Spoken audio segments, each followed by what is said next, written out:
Radhe Radhe Govinda Govinda Radhe Radhe Radhe Govinda Govinda Radhe. So, verse 27 from Vilapa Kusumanjali. Oh, Varoru, nicely thighed girl, your excellent earrings are like ropes that the flower archer Cupid has placed to bind the mad elephant king of the prince of Raja's heart. Can this happy girl hang these ornaments on your ears? Oh, Varuru, nicely thighed girl, your excellent earrings are like ropes that the flower archer Cupid has placed to bind the mad elephant king of the prince of Raja's heart. Can this happy girl hang these ornaments on your ears? Maybe just a little comment about the verse, because it's a little confusing.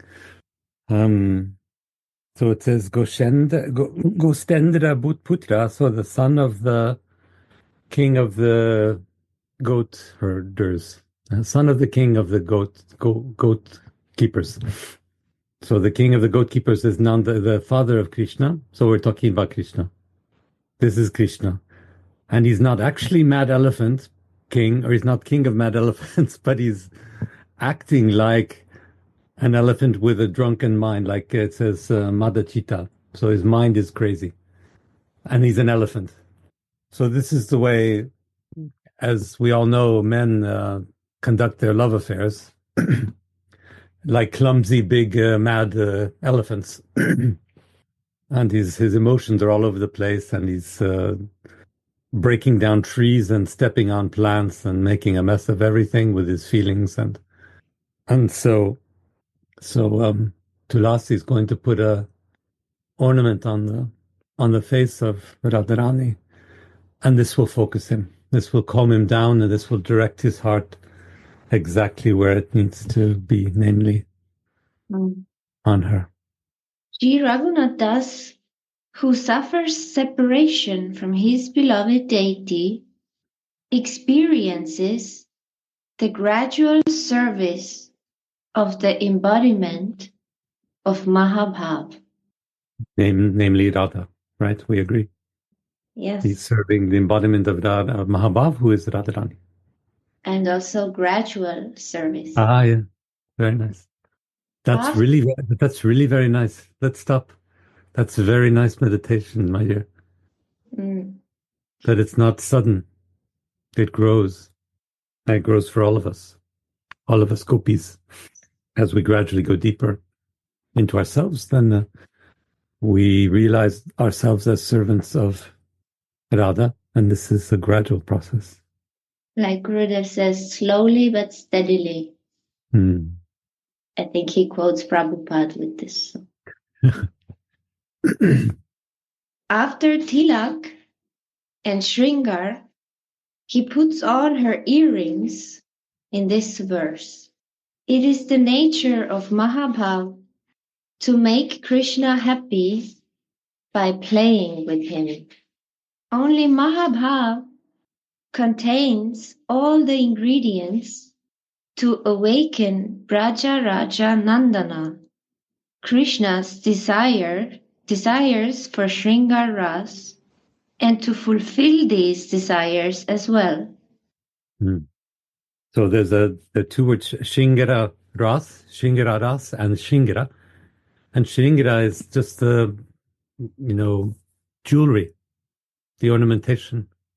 But what's beautiful is that it links immediately to the ras that comes from Shringara. So when beauty is enhanced, the flavor grows. The ras, the emotion that we have grows.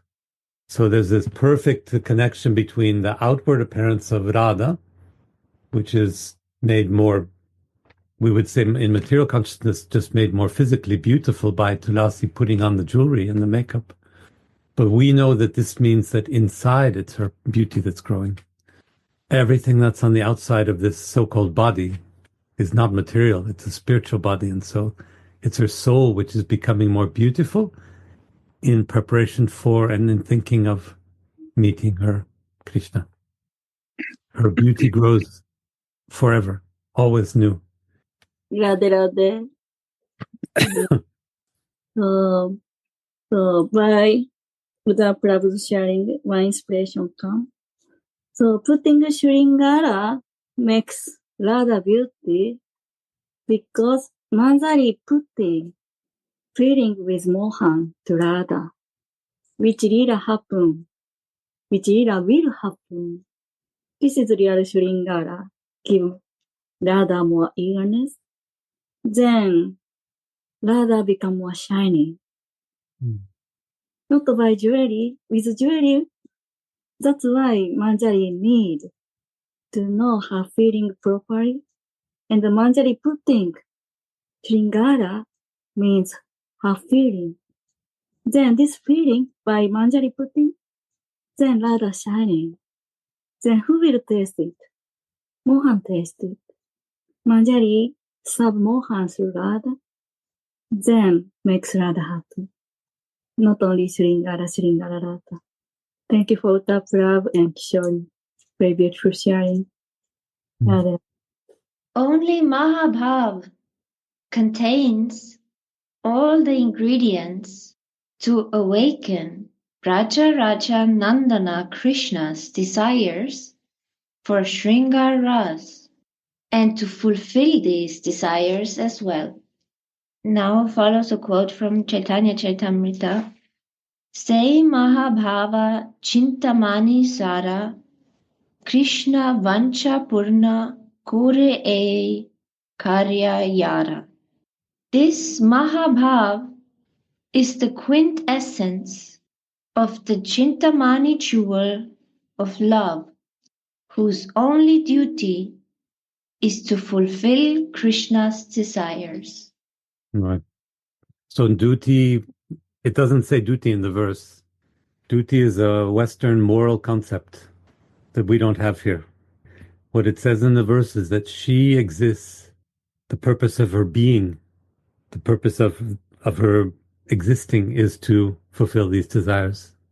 So Mahabhav, we said earlier, I think that Mahabhav means that she is the totality of all moods, all the moods in the world. She has them. She is them. And this puts her in the perfect situation to do one thing, and that is to deliver the love. So her existence is that. It's not just that it's a nice idea that she can say, yes, I'll do that or not. It's my duty, maybe I'll do my duty. No, it's her very being. And we believe in our tradition that this is our very being too. Once we understand in our hearts that there's nothing else for us to do in our existence except give love, then we'll fully be in our spiritual bodies, spiritual identities. This Mahabhav is the quintessence of the Chintamani jewel of love, whose only duty is to fulfill Krishna's desires. Therefore, this Rasika Kinkari immerses Mahabhava Mai in an ocean of bliss by speaking ever so sweet Krishna Katha to her. Do you know what Raja Raja Nandana's heart is like? Like the maddened king of elephants. A relishable thing can be understood in two ways, in the tattva way and in the rasa way, or the way of truth and the way of flavor. Take a rasgulla, a sweet Indian ball. To know how the rasgulla is made and what ingredients are required to make it is the tattva way of understanding it. And to place it on the tongue and actually taste it is the rasa way of understanding it. Without placing the rasgulla on the tongue, its taste cannot be known and relished. In the same way, God is our relishable object. This Prince of Raja, sorry, you wanted to. Just maybe to slow down and relish a little bit ourselves. That this idea is so powerful, very very simple, really, but powerful. We need to remember that language and logics and explanations are creations of the mind, of material consciousness. So the grammar books that we have and the ways of describing the recipes of rasagula and so on, these are tiny, tiny part of the reality of sweetness. And so sweetness can only be fully realized by experiencing it. And this really simple difference is the difference between what we call in all spiritual practice realization, getting knowledge by realizing that we already have the knowledge in our beings, and getting knowledge by, books and teaching and talking and words and logics and things. Realization means when I taste the sweet, I know that the truth of that sweet is already inside my soul. Realization means I understand that what's in my soul is actually what's real. And that the recipe for the baker who makes the sweet, this is interesting, but it's just a small, very reduced, very poor expression for the flavor of that sweet. It's only by connecting it with our soul, by tasting it directly, that we can fully realize it. And that's what then Babaji says about God. This is not particular to bhakti at all. It's particular to Eastern philosophy, Eastern spirituality in general. Realization is greater than understanding or knowledge. I hope that's useful. Very much.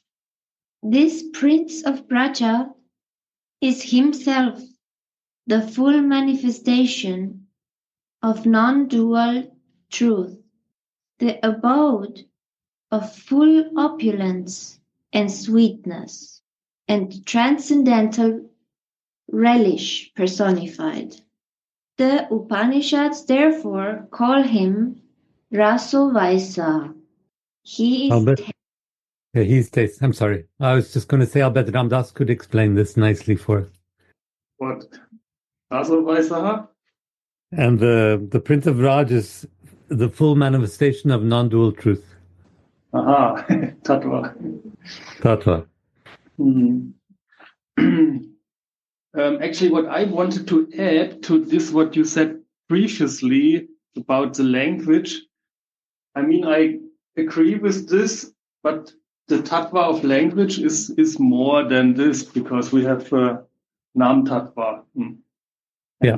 The names of Radha and Krishna, which are identical with Radha and Krishna. So in the spiritual realm, in the personal view of bhakti, Nama, Rupa, Guna, Rasa, and Lila, these are these different aspects of this reality. And Nam is one important part of it. So the name of Radha and Krishna. So Radha and Krishna are only complete with their name. And basically, in the spiritual vision, you can say that every word is the name of God. So when we have the real language, which is the spiritual language, it's also part of the lila and part of the spiritual reality, I would say. But we misuse the language in the same way as we misuse our form, our rupa and our lila and our rasa and everything, our gunas and everything we use in a wrong way, because we use it in a materialistic way, in an egoistic way. And so at the end of the day, everything is back into reality, integrated, connected with Radha and Krishna. So nothing is lost of everything, even our form. And this is why we are not Mayavadis. The Mayavadis, they tell like this: there's no form, there's no words, there's no action, no lila, no activity, there is no feelings, no rasa, no guna, no qualities. But in the real vision, in the reality, in the spiritual reality, everything is there.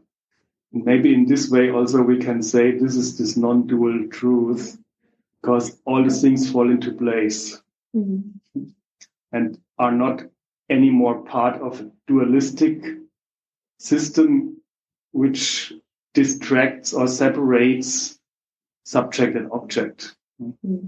So we are one, but we also say we are Achintya Bheda Abheda Tattva, we are one and different.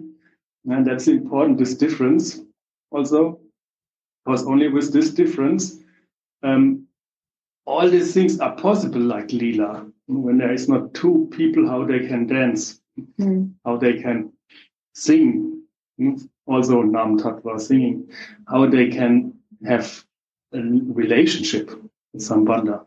Without difference, there's no Sambandha. This is the enhancement of this beauty. Oneness is already beautiful, but one and different is more beautiful, because you have all these things, rasa, lila, guna, nama, included. It's more exciting. Oh, it's very important what you say. I was trying to be a little bit pedagogical and simplify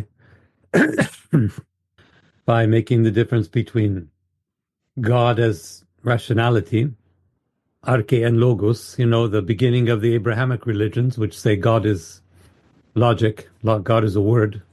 And in our tradition, we just read the verse from Upanishads, Raso Vaisa, God is feeling.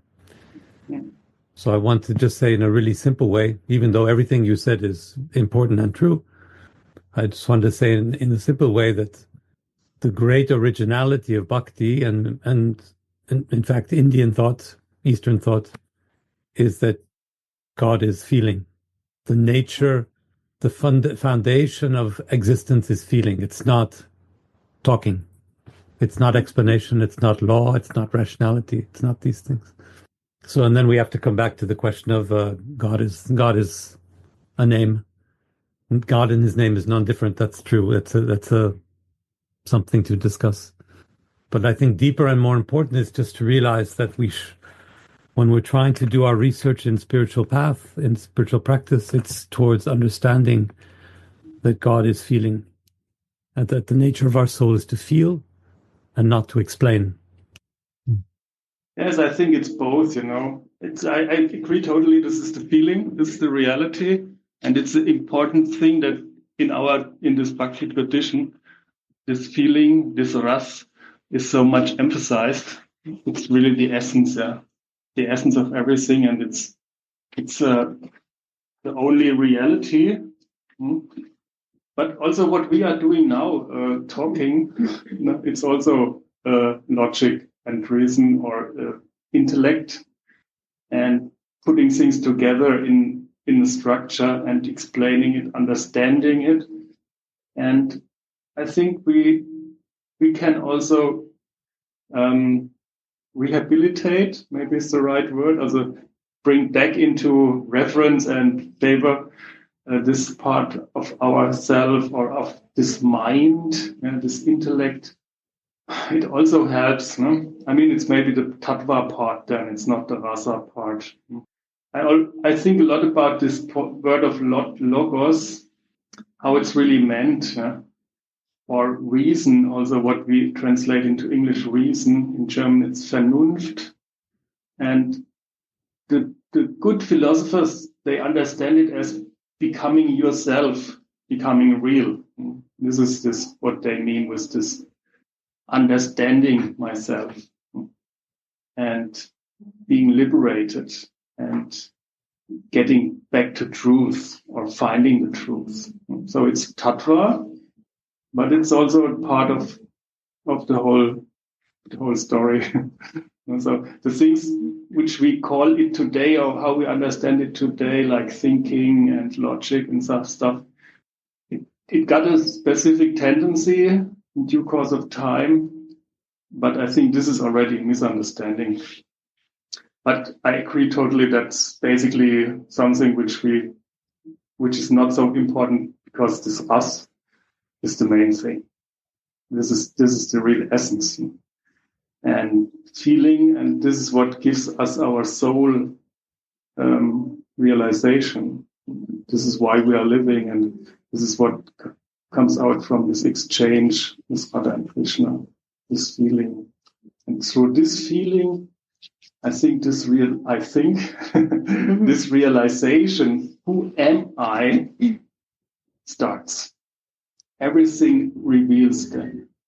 When we have this experience of bhav or ras, then everything else unfolds, and then all the tattvas are revealed. But it starts with the ras. Thank you. I like very much what you said, that we are misusing these things, so like the rupa, the words, and everything.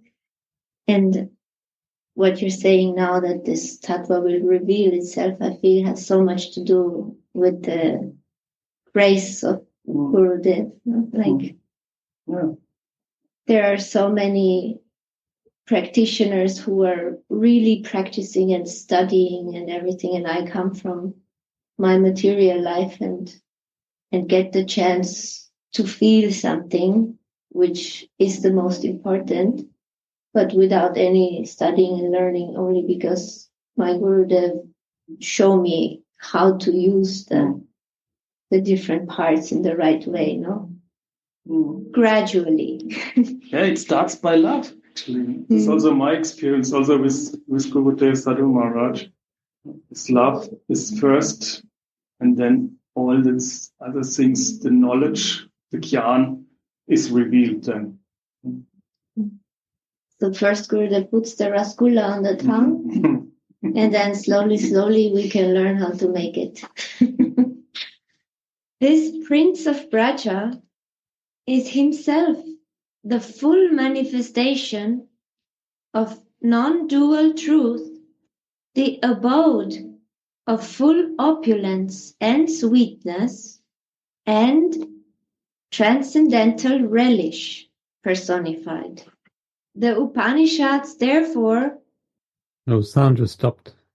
Radhe Radhe Kishori, somehow technical issue, we cannot hear you now. Would you hear us? I could hear you, Kishori, but Kishori Priya, my dear Kishori, we cannot hear you. Radhe. Now it's good? Sorry. All the sensual pleasure of the world is just a reflection of a single drop from the ocean of the Lord's endless transcendental bliss, and only pure selfless love can make waves of desire in this ocean of bliss. And underline this. Yes. Yeah, nothing about facts and arguments and rationality. No, I wanted to say, this means we run after material, whatever we do. And for us, like the highest, what we try to achieve and so on. Then it's not even a drop in the ocean of bliss. It's the reflection of the So where to run? Where should we run after? Yeah. So we're running after the reflection of one drop of the ocean. Yes. Like it's the most important thing every day when we try. I had this realization the day before yesterday when my geyser was broken. I couldn't take shower, and then also some other small problems were there, these material problems. And then I don't know why now, but I had this a moment of spiritual bliss, and this drop, I couldn't taste some of this transcendental ocean of bliss. And then I was thinking about my Giza, and I thought it's so insignificant, it's so useless to bother about these material arrangements, because I came directly from Germany, which is a very high level of material comfort. Yeah. So this was really amazing to see the difference, and there you can see the difference of this intensity and amount of bliss. You cannot compare it. Yes. And only pure, selfless love can make waves of desire in this ocean of bliss. So we can make waves in the spiritual world by love. Even waves we can produce there. It's interesting. Normally, desires are only created by interest, no? By self. I want something or so, but here it's the selflessness which creates the desire. Yes. It's different. Also, because I feel that here, but Odham, and maybe you can try to help me understand, but I feel that here is the ocean of bliss that we are talking about is the Prince of Raja himself. Mm-hmm. And who can make waves in this ocean of bliss is only pure selfless love, who before we read is the embodiment of Mahabhav. Only she can make the waves of desire in this ocean of bliss. Right. So there's pure happiness there, but there's no feeling of it because there are no waves. There's no splashing. No movement, no action. Right. That's it. Like you mentioned, no? Nothing else but the ropes of pure selfless love can bind down this freely enjoying, mad, elephant-like prince. And these ropes are now, these are referred the shingra, the earrings. No? That Tulsi is placing on Radharani. Exactly. Very sweet. And so this big, clumsy, foolish Krishna is all the bliss in the world, but knows nothing about what to do with it. Oh my God. And then by the selfless love and the service of the Manjari, he gets a little bit of steering, gets pushed in the right direction, and then finally the waves will come and he can enjoy it. The king of the elephants. Drunken too, right? Wasn't it? Yes. Mad elephant. And Mad. so on. Yeah, mad, yeah. Yeah. Like in English, we say a bull in a china shop. Just making crashing and breaking everything and nothing really, no really directed feelings, no emotion. Elephant. Landladen. That is the Tattva point of view. Now let's see. But from the Rasika point of view, he is always sporting with Sri Radharani and the gopis of Braja. He himself is not the king of Braja. He is just a prince, Goshtendra Putra. He doesn't have to worry about maintaining the kingdom. He is the careless Dhira Lalita hero who is freely enjoying himself in the kunjas of Braja. But Cupid has placed some ropes in the form of Sri Radhika's ears, representing her pure love. So he's totally, in his emotional state, he's totally irresponsible, just following his heart. But you know who is the master of Braj? Who's making sure everything, the trains go at the right time and all? It's the Manjaris. It's Tulasi. He's all over the place. But she knows how to get him into the arms of Radha. But Cupid has placed some ropes in the form of Sri Radhika's ears as a trap to catch this intoxicated mad elephant king. Tulsi says, your ears are naturally enchanting Krishna with their beauty. And now I've even hung these earrings on them. Now this mad elephant will always remain under your control and will freely play with you. What a wonderful, passionate love for Krishna Tulsi incites in Radhika's mind in this way. How wonderfully that shines on the face of Krishna Anuragini Radhika. So Krishna Anuragani, you hear it has this very sweet word, anurag, that we talk about often. Means passionate love, continuous passionate love. So Radha is called the one who has continuous passionate love for Krishna. Again, she's made of this. It's not something she puts on or takes off or starts or stops. This is her very being, to have passionate, continuous love for Krishna.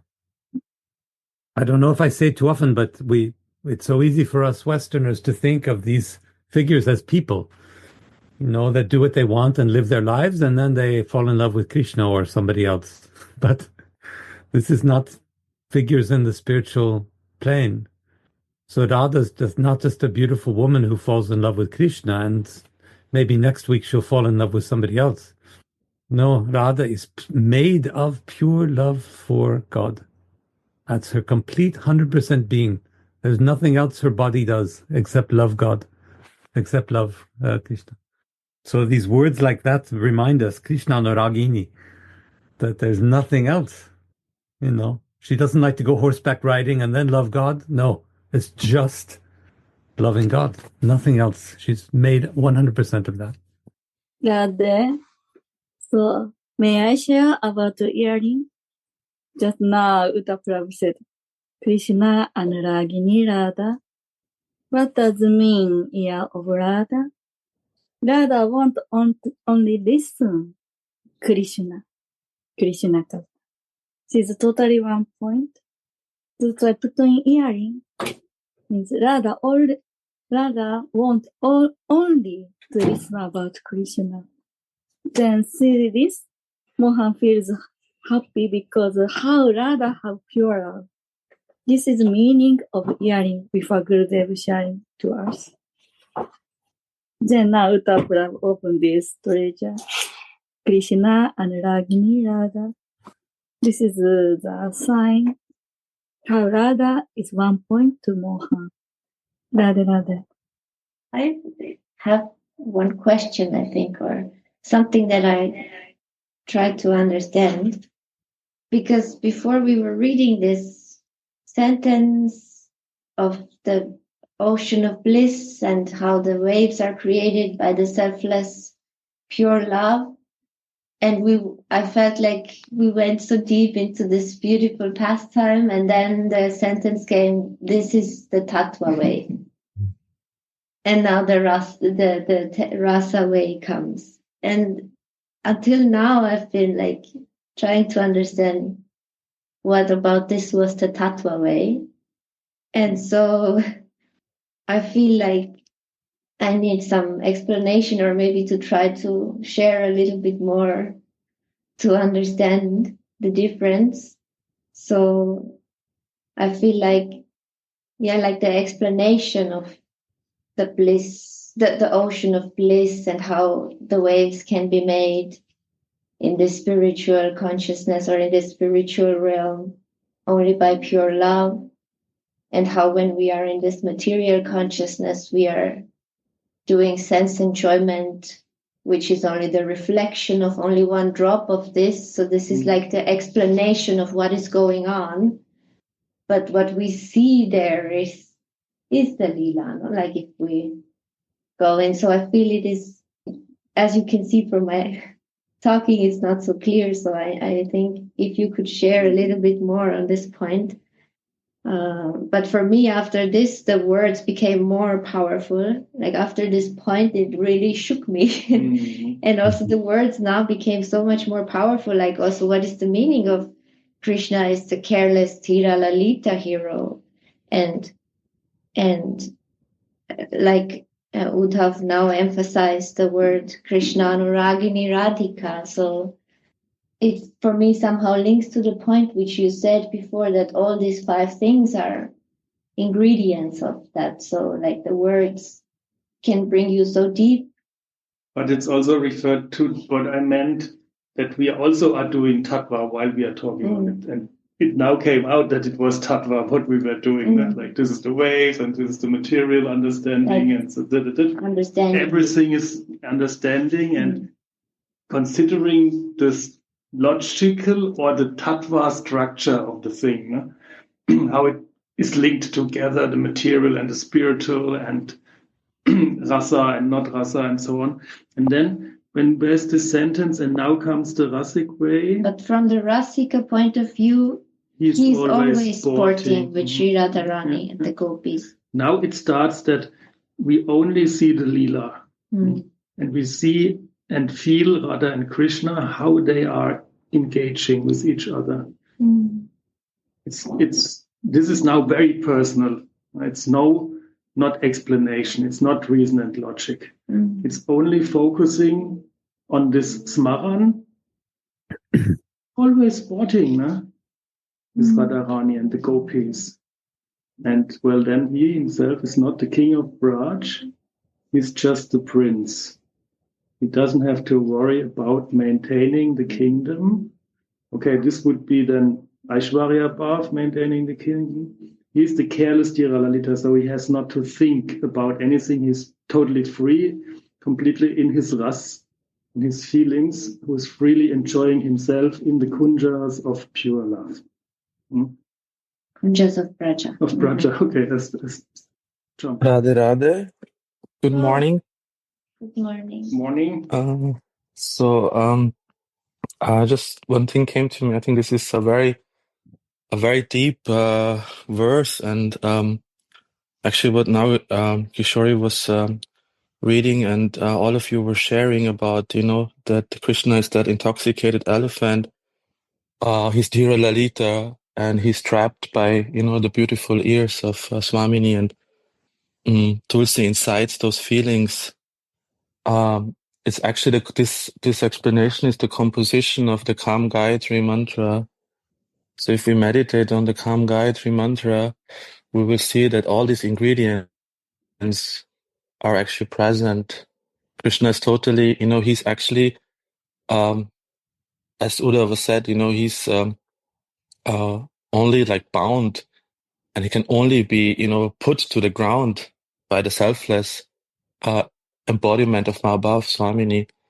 So if we go and like more deep into this explanation, I feel, there's so much richness to understand how also to meditate on this Kam Gayatri mantra, as Gurudev always explains, that it's actually Swamini who can only attract the Dhira Lalita, the Prince of Raj, with her selfless and intoxicating beauty, and the Manjaris who are witnessing this Leela can actually, serve them in that explicit moment. So I don't know if this fits, but it's just something which came to my heart, and I felt it's actually very, very beautiful to to see how we can translate this also in our meditation when we are chanting the Kam Gayatri. Radhe Radhe. Tulsi says, your ears are naturally enchanting Krishna with their beauty. And now I've even hung these earrings on them. Now this mad elephant will always remain under your control and will freely play with you. What a wonderful, passionate love for Krishna. Tulsi incites in Radhika's mind in this way. How wonderfully that shines on the face of Krishna Anuragini Radhika. To see Radha and Krishna, one must understand their deep, passionate love for each other with the ointment of Anurag. Right. So this is So we have to take the word to see in a very special way, since the sentence refers to the ointment that goes in the eyes, the ointment of passionate love. To see means to even realize the existence of Radha and Krishna. We need to be realizing their passionate love. They only exist as passionate lovers.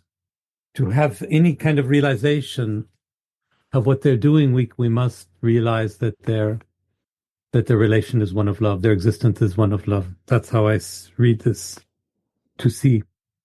And that's what I was trying to get at, talking about Krishna Nuragini, Radhika. That somehow it's not just an emotion that might come or go on a cloudy day or in the sunshine, but that she's made entirely of that. And if we wish to have a relation to her, and if we wish to realize her relation with Mohan, then we have to completely smear our eyes with love and see only through our hearts. And that's the second part of that's the Rasika part. So we have to go beyond the Tattva part, which is a very, very nice description of the ocean and the waves that are others' love and so on. And Babaji is saying we need to go deeper into that, smear our eyes with the ointment of anurag, passionate love, and then if we see only through eyes of love, then we will fully realize Radha and Mohan, and that the universe is made only of this loving exchange that they enact, that they play out in their lila. I might be going too far with it's just one word to see, but this is how we might understand it. Shyama Sundar is the beloved of Anuragini Swamini.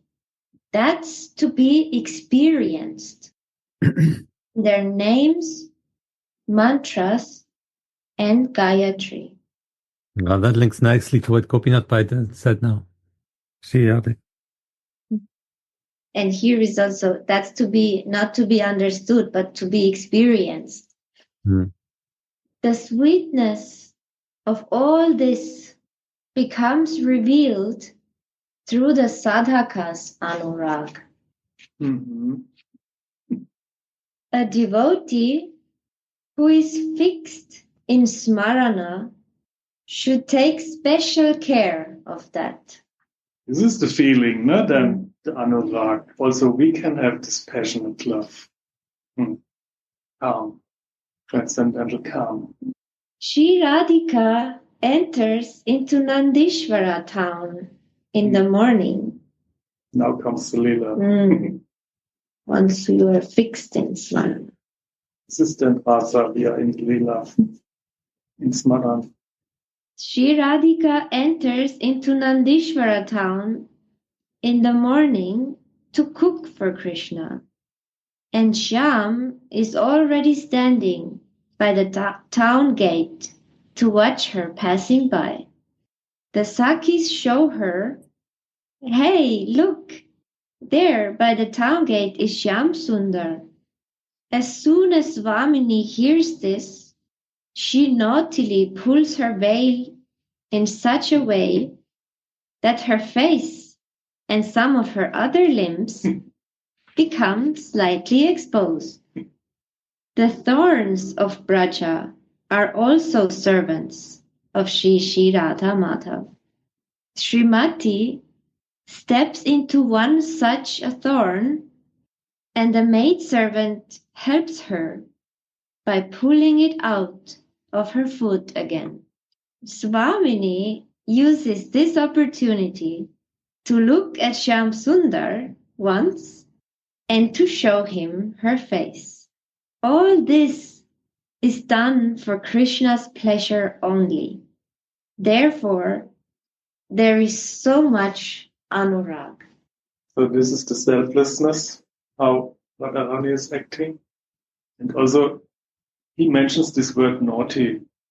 And lifts her veil a little bit so then Krishna can see something of her face and her ear maybe, catch it.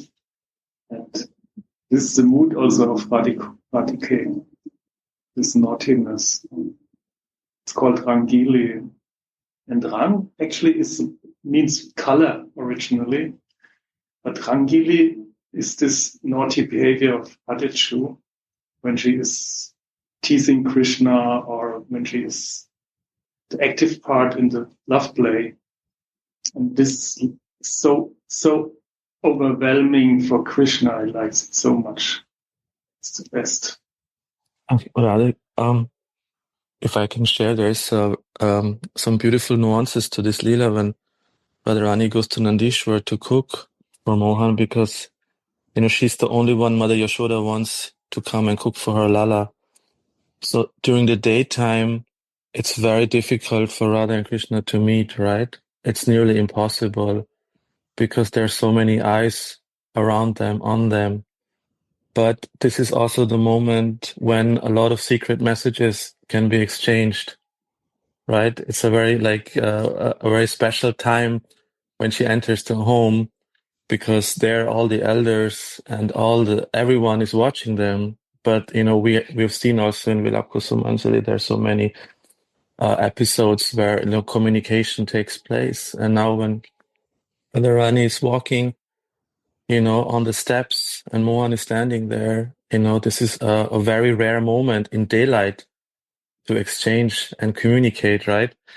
So she pretends to step on a thorn, and falls, and her veil gets lifted. So an exchange of glances can happen. And the Manjaris are aware what is going on. And they ask her, what happened? And she's saying that there is a thorn in her foot. But in this Parakya mood and Rahasya mood, the Manjaris also know why this happened. And then one of the Tulsi says to her, the thorn in your foot just happened now, the pain, but the thorn in your heart, the thorn of separation from Mohan is actually you've been carrying it the whole day. So, I think this is always so beautiful how in every moment everyone is trying of the Manjaris to help the divine couple, to have these small glimpses of exchange. And I just wanted to share that we have to also understand how eager they actually are in every moment to meet, but how difficult it is during the daytime. But again, there are so many ways of helping the divine couple, to always have this glimpses of exchange and this secret communication. Yeah, sorry, just came to me. Thank you. Very nice. May I share one more about this situation? So now Gopinath Bhaiya very beautiful says, and maybe I can add one more difference of Sakis and Manjaris. Sakis says, Mohan is there. Saki's eyes go to Mohan. That's why not Manjari say this time. Sakis says. Manjari are watching what's going on. And this very deep exchanging happened this Parakya time. Now Gopinath Bhaiya nicely saying. At that time, Manjari can have this deep meaning. Because always Manjari is a shadow of Radha. That's why only Radha, Manjari can say, oh, stone is here, and which kind of stone? What does mean stone? This difference, Saki and Manjari, I can feel and learn from this Leela also. And which side we can choose. Radhe Radhe. So nice now through the sharing of deeper meaning of this Leela. I feel also this sentence makes so much more sense that the sweetness of all this becomes revealed through the sadhaka's anurag. So through the sharing of Gopinath of this Leela, I feel like only this love that he feels or she feels to her Guru Manjari, and then our Guru Manjari feels to her Guru Manjari, and they know the heart's desire of Radhika. And they know, like Gopinath said, it is so difficult in the daytime to meet. And so they use every chance they get to share some glimpses of each other and to create some moments of meeting or sending these secret messages. And we can relish this sweetness by reading this only because this love is there. And so we can try to go deeper and understand and relish the sweetness. Srila Rupa Goswami gives an example of that rag. Seeing Sri Radha from afar, Lalita tells her Sakis, "Oh Sakis, look, Sri Radhika keeps her lotus-like feet on top of the sunstones that are as sharp as swords and that have become as hot as fire because of the midsummer sun shining on it. But to her, they feel as soft as a bed of blue lotus flowers, because she feels very happy by seeing the prince of cowherders, Krishna, standing on that mountain. Thus, she does not budge an inch. That is the nature of raga. When one experiences that raga as ever fresh, then it is called anuraga. Although Shyama sees Srimati, who had come to cook for him at the town gate, Although Shyam sees Srimati, who had come to cook for him at the town gate, Shyam thinks, I don't know how sweet she will look in the kitchen. When Swamini stands in the kitchen, her clothes and ornaments are disheveled, and she has no veil on her head. Shyam quietly peeks through the window, having given the maidservants a hint beforehand not to say anything. But Swamini soon notices that Shyam is watching her, so she pulls her veil over her head and rebukes her maidservants. That also looks very sweet. Shyam thinks to himself, I've never seen you so beautiful before. This is the nature of Anurag. He's never been so beautiful before.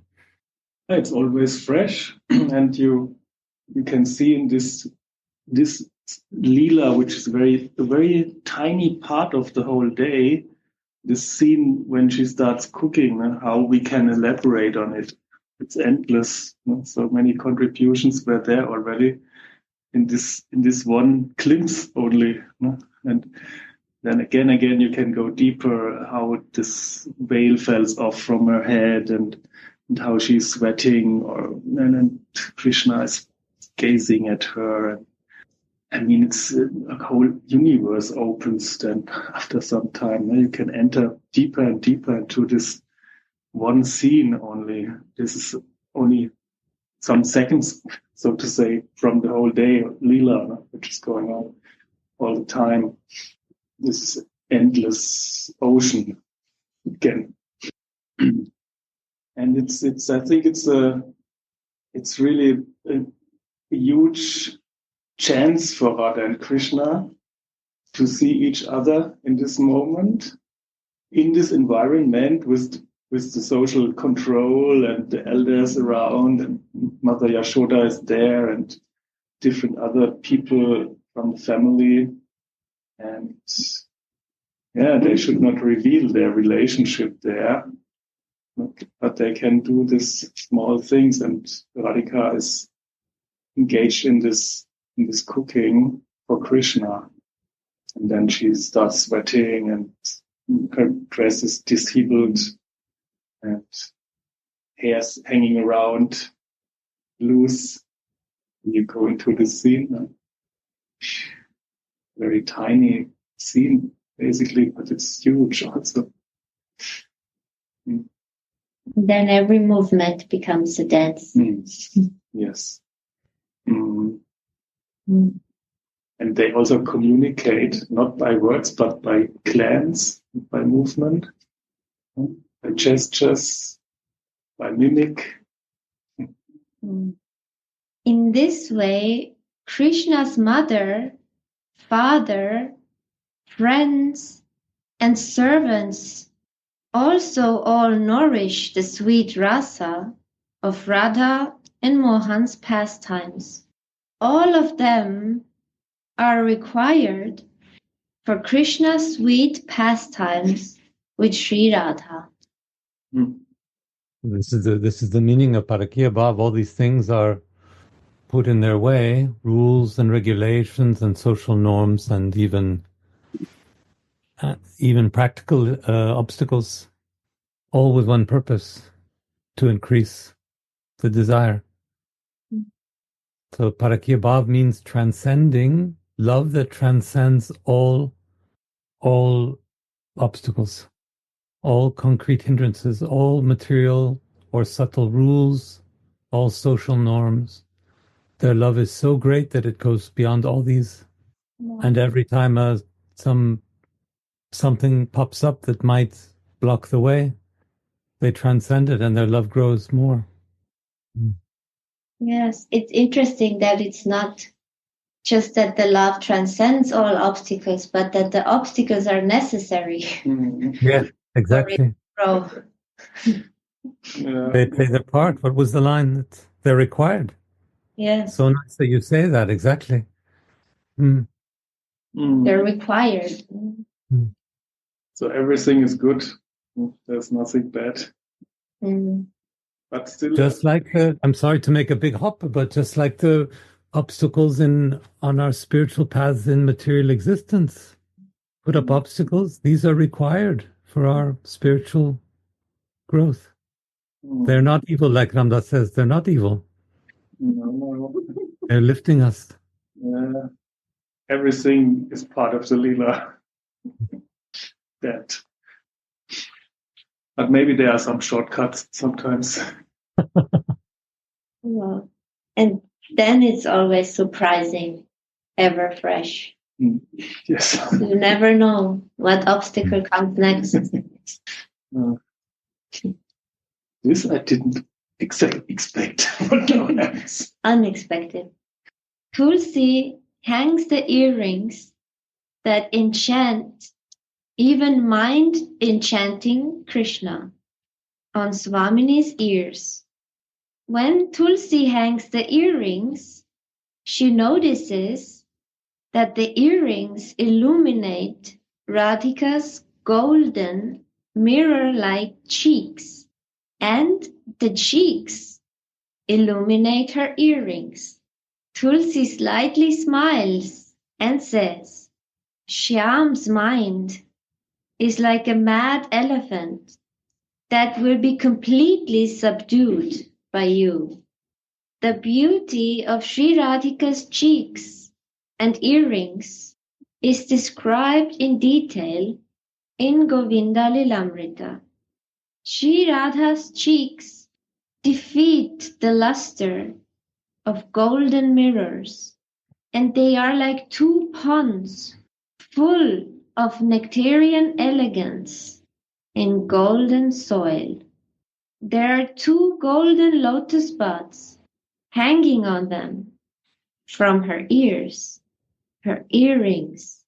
They are covered with moss, the musk pictures that her maidservants have drawn on her cheeks, and Makari's capricorns, aquatic beings, or her earrings, are playing in them. Therefore, these cheeks naturally quench Krishna's erotic thirst. He feels like a thirsty Chataka bird meeting a monsoon cloud, or like a hungry Chakora bird meeting the beautiful moon. I think we all know now that this Chakata birds and Chakora birds, they only drink this water which is touched by the moon rays or by this monsoon cloud. They don't use any other water for nourishment or feeding themselves. So like this, Krishna only can relish this love which is coming from Radha, not just any kind of love. So the speciality of Mahabhav, Radhichu Anuragini, is what makes him rising, what rises his erotic feelings. And yeah, it's good that he's mentioning in brace brackets erotic. Here. It's not in the text brackets around the word. Krishna's thirst, yeah. Erotic thirst. You have to think about or to meditate about this also. That what kind of lust is rising in his heart. It's erotic lust also. Madhurya. It's the most intense ras. Tulsi calls Swamini Varoru, or the girl with the best thighs here. What does the sweetness of the earrings have to do with her thighs? What is the relationship of the mad elephant Krishna with these excellent thighs? That is also explained in Govinda Lilamrita. Has the Creator given Cupid, upon being asked for, Radhika's thighs that are like golden posts for tying up elephants? These posts have now tightly bound down Krishna's mad elephant-like mind with the chain of their sweet beauty. Only Krishna can directly experience how excellent these thighs are. Through the address Varoru, we must understand that earrings are oscillating on Radha's ears. When Radha and Krishna dance, the rasa Swamini's dance attracts Shyama's eyes. How sweetly Swamini's locks are swinging on her thighs with the rhythm of the music. Swamini's dancing attracts Shyama Sundar, and he rewards her with kisses on her cheeks and her thighs. That's when he enjoys both the earrings and the nice thighs. Sri Radhika's maidservants understand all this. The divine couple cannot hide anything from them. Tulsi serves Swamini by letting her understand what is on Shyama Sundara's mind. No one else but the Kinkaris can serve like that. So again, she opens the whole Leela of dancing by just putting the earring and calling her Varun. But I have one question. How is it possible that Tulasi understands what is on Shyama Sundar's mind? I mean, it's said that they do not focus on Krishna, but on Radhika. Rather. Maybe I can share on this point just a little to inspire you to share more. So a few days ago in the morning class, we were reading that Krishna's happiness is Radha's happiness. So the Manjaris, they think not independently on Krishna's happiness, but sometimes they have to make happy to him, to make happy to their Swamini. but how they can make happy to him if they don't understand his feelings, right?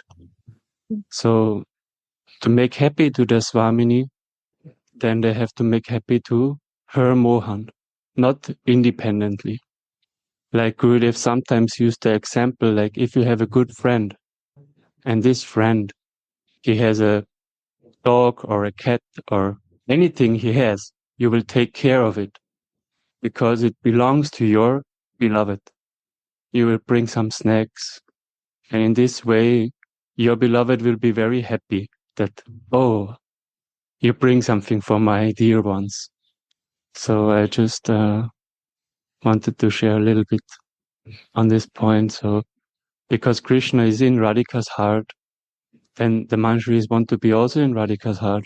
So they have to know something also from him, right?